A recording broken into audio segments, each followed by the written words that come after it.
Hello guys, இன்றைக்கி நம்ம சேனலில் என்ன பார்க்க போகிறோன்னா ஆப்பிள் மில்க் ஷேக் தான் பார்க்க போகிறோம். அதுக்கு முன்னாடி சேனல் இன்னும் சப்ஸ்கிரைப் பண்ணலைன்னா சப்ஸ்கிரைப் பண்ணிக்கோங்க.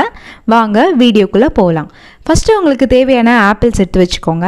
அதனால் தோல் சீவிட்டு நல்லா சின்ன சின்னதாக கட் பண்ணி வச்சுக்கோங்க. அதுக்கப்புறம் பிளெண்ட் பண்ணுறதுக்கு கட் பண்ண ஆப்பிள்லாம் அதில் போட்டுக்கோங்க. அதுக்கப்புறம் டேட்ஸ் போட்டுக்கோங்க. கொஞ்சமாக சுகர் ஆட் பண்ணிக்கோங்க. ஆல்ரெடி டேட்ஸ் ஆட் பண்ணாலே ஸ்வீட்டாக தான் இருக்கும். அதுக்கப்புறம் மில்க் ஆட் பண்ணிக்கோங்க. நான் இங்கே 1 கப் அளவுக்கு மில்க் ஆட் பண்ணியிருக்கேன். இதெல்லாம் சேர்த்து நல்லா பிளெண்ட் பண்ணி எடுத்துக்கோங்க. டேட்ஸ் வந்து நீங்கள் சோக் பண்ணிவிட்டு ஆட் பண்ணிங்கன்னா பிளெண்ட் பண்ணுறதுக்கு இன்னும் கொஞ்சம் ஈஸியாக இருக்கும். இது நீங்கள் ஓவர் நைட் சோக் பண்ணாலும் சரி, இல்லைனா 2 hours முன்னாடி சோக் பண்ணிவிட்டு பிளெண்ட் பண்ணாலும் ஓகே. சுகருக்கு பதிலாக நீங்கள் ஜாகரி கூட ஆட் பண்ணலாம். லாஸ்ட்டாக உங்களுக்கு தேவையான ட்ரை ஃப்ரூட்ஸ் நட்ஸ் எல்லாம் கட் பண்ணி ஆட் பண்ணிக்கோங்க. அதுக்கப்புறம் உங்களுக்கு தேவையான அளவுக்கு ஐஸ் க்யூப்ஸ் ஆட் பண்ணிக்கோங்க. அவ்வளோதான், ரொம்பவே ஈஸியான சிம்பிளான ஆப்பிள் மில்க் ஷேக் ரெடி ஆயிடுச்சு. இந்த ரெசிபி பிடிச்சிருந்தா லைக் பண்ணுங்கள், ஷேர் பண்ணுங்கள், கமெண்ட் பண்ணுங்கள், மறக்காமல் சேனலை சப்ஸ்கிரைப் பண்ணுங்கள்.